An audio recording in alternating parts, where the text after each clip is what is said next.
Hello guys, അങ്ങനെ ഞങ്ങളെല്ലാവരും കൂടി എന്നത്തെയും പോലെ ഒട്ടും താല്പര്യമില്ലാതെ കോളേജിലേക്ക് പോകാൻ ഇറങ്ങി. ഇവിടെ ഹോസ്റ്റൽ പിള്ളേരായതുകൊണ്ട് ഞങ്ങൾ തന്നെയാണ് ക്ലാസ് റൂം തുറക്കണതും അടയ്ക്കണതെല്ലാം. ഇത് ഫസ്റ്റത്തെ പീരീഡാണ്. ഫസ്റ്റത്തെ പീരീഡ് കുറച്ച് ആത്മാർത്ഥതയൊക്കെ ഞങ്ങൾ കാണിക്കും, കാരണം ഞങ്ങളുടെ സിലബസ് എല്ലാം പഠിച്ചു കഴിഞ്ഞു.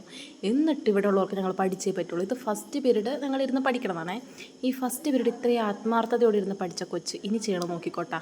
കണ്ട, ഇതാണ് പിന്നെയുള്ള പരിപാടി. പിന്നെ നമുക്ക് വിശപ്പ് വരും, എന്തെങ്കിലുമൊക്കെ പിന്നെ കറുമുറ കഴിച്ചുകൊണ്ടിരിക്കണം.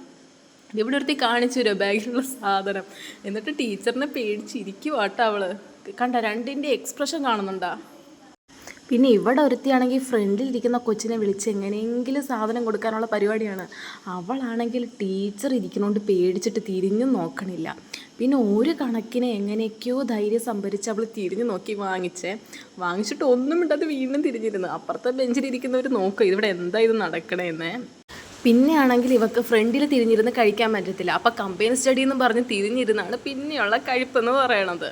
പിന്നെ ആണെങ്കിൽ ദവട ഒരുത്തിയുണ്ടേ, അവൾക്കാണെങ്കിൽ അടുത്ത പീരീഡ് വേറെ മിസ്സാണ്. അപ്പോൾ നമുക്ക് കഴിക്കാൻ പറ്റത്തില്ല ഇങ്ങനെ ഇരുന്നു. അപ്പോൾ ഈ പീരീഡ് തന്നെ എല്ലാം ഇരുന്ന് കഴിച്ചു തീർക്കാനുള്ള പരിപാടിയാണ് അവൾ.